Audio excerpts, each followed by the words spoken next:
मंत्रालयात पोहोचायला सुरुवात झालेली आहे आणि मुख्य निवडणूक अधिकाऱ्यांकडे निवेदन सादर केलं जाणार आहे। काही वेळापूर्वीची ही शिवालय परिसरातली दृश्य राज ठाकरे जेव्हा पोहोचले तेव्हाची ही दृश्य आपण पाहतोय।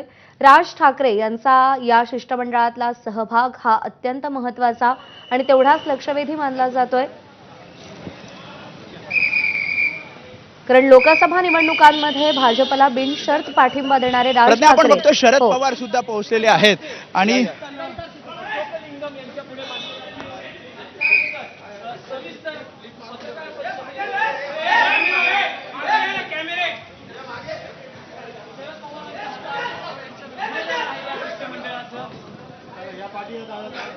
तर आपण दृश्यांमध्ये बघतो शरद पवार सुद्धा मंत्रालयात पोहोचलेले आहेत। उद्धव ठाकरे, राज ठाकरे, शरद पवार, बाळासाहेब थोरात हे सर्व नेते पोहोचलेले आहेत आणि आता काही कागदपत्र हातात घेऊन हे सर्व नेते राज्य निवडणूक आयोगाचे मुख्य अधिकारी चोकलिंगम यांची भेट घेतील आणि सध्या आपण बघतो शशिकांत शिंदे, शरद पवार, जयंत पाटील हे राष्ट्रवादी काँग्रेस शरदचंद्र पवार पक्षाकडनं, तर ठाकरेंच्या शिवसेनेकडनं संजय राऊत, अनिल देसाई, अनिल परब, त्यासोबत पक्षप्रमुख उद्धव ठाकरे, आदित्य ठाकरे हे सर्व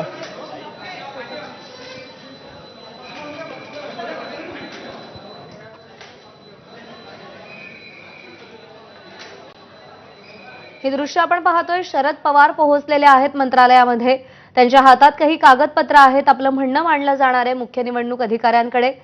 निवडणूक प्रक्रियेमध्ये पारदर्शकता आणणं हा एक मुख्य हेतू या शिष्टमंडळाच्या भेटीमागे आहे।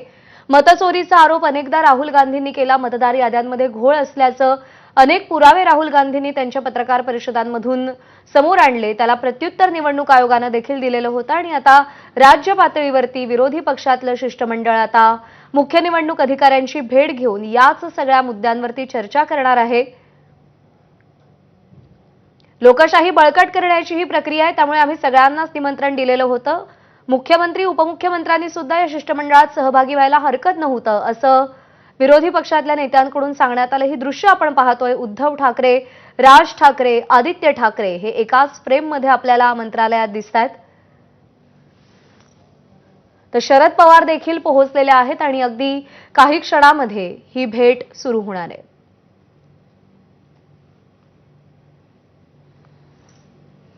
दोन शिष्टमंडळ भेटीसाठी पोहोचलेले आहेत। एक राज्य निवडणूक कार्यालयामध्ये जाणार आहे, तर दुसरं जे महत्त्वाच्या नेत्यांचं शिष्टमंडळ आहे ते एस चोकलिंगम यांची भेट घेण्यासाठी पोहोचलेलं आहे मंत्रालयात।